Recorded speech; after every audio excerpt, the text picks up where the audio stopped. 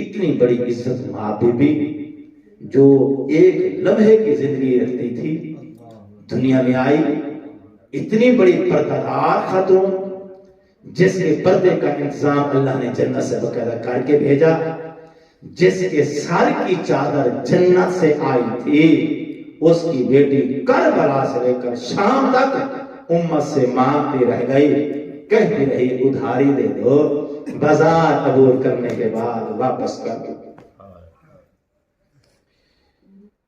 خدا آپ کو صحت و سلامتی عطا فرمائے۔ جناب سیدہ کی عزت و عظمت کا صدقہ مالک آپ کو علم و عمل میں کامیابی کامرانی عطا فرمائے۔ چونکہ جشن کی مناسبت تھی اس لیے مسائل نہیں پڑھ سکتا ہوں، لیکن میرے دل نے جو ہے وہ محسوس کیا تو یہ جملہ میں نے کہہ دیا۔ جناب سیدہ کی عزت و عظمت کا صدقہ مالک آپ لوگوں کو کامیابی کامرانی عطا فرمائے اور اس ذکر کو قبول فرمائے۔ آپ نے اہتمام کیا جناب سیدہ کی تکریم کے لیے، پروگرام منعقد کیا، مالک آپ کے اس عمل کو، اس عبادت کو منظور فرمائے۔ اس ذکر کے صدقے مالک ہم سب کے گناہوں کو معاف فرمائے، ہمارے والدین کے گناہوں سے درگزر فرمائے، ہم کو بروز محشر جناب سیدہ کی شفاعت نصیب فرمائے۔ ربنا تقبل دعانا انکا انت السمیع العلیم بفضلک ورحمتک یا ارحم الراحمین۔